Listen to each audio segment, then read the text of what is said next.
गांव में तो सब ये सोचत हो कि लड़की भगा के ले जाता, मुंह ढक के लेके आईनी ही वो ये लगता कहता कि एगो लड़की कहाँ ले लेके आ गिलो सही सिवान में। आह दादा देखी जा भाई लोग, अभी हमनी के वीडियो शूटिंग होखे वाला बा, तो भाई लोग इनका के फेसबुक पर फॉलो ज्यादा से ज्यादा करो लोग।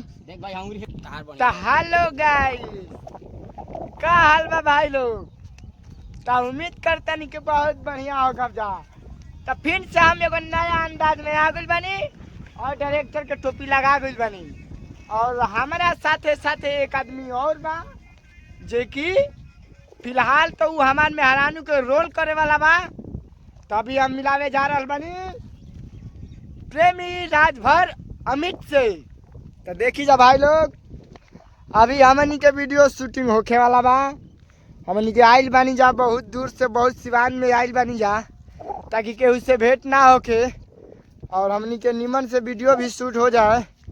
तो अभी हम प्रेमी अमित के तैयार वार करा दिले बानी और खुद भी तैयार बानी, और सोचनी कि रउआ सबके बीच में एगो ब्लॉग बना के दिखा दी ताकि हमनी के शूटिंग आज हो तड़ुए एगो वीडियो के हमनी के शूटिंग करी जाए। हमनी के डायरेक्टर साहब बारन जौन डायरेक्टर साहब के टोपी हम लगा ले बानी, और भी हमनी के सपोर्ट में दूगो लड़का बारा सा भाई और सा जौन की आइल बारा सा हमके साथे वीडियो शूटिंग करावे। देख ली हमनी का डायरेक्टर साहब हन मिठू प्रजापति। तो भाई लोग इनका के फेसबुक पर फॉलो ज्यादा से ज्यादा करो लोग और शेयर भी करो लोग वीडियो के। हाई ये सब हमनी के भाई दोस्त संगतिया हनी जा, मैं हनी जा, ये हमार मेहरानू के रोल लेवे वाला बा।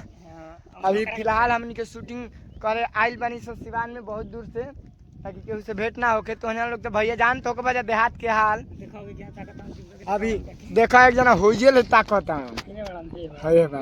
होइए ले ताकत एगो लड़की कहाँ ले लेके आ गिलो सही सिवान में। आह दादा तो हमनी के खूब मजा लेता नहीं जा नहीं जा भागल भागल खेत में घुसे के भाई। अब गांव में तो सब ये सोचत हो कि लड़की भगा के ले जाता, मुंह ढक के लेके आईनी ही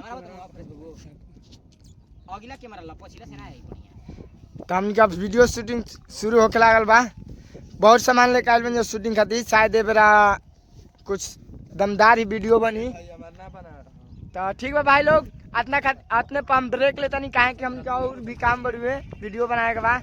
तो फिर नेक्स्ट वीडियो में भेंट हो है। डायरेक्टर साहब के टोपी डायरेक्टर साहब के दे देता नहीं, लीजिए साहब लगाई तो टोपी टोपी लगाओ ना साहब, क्या नाम है आपका?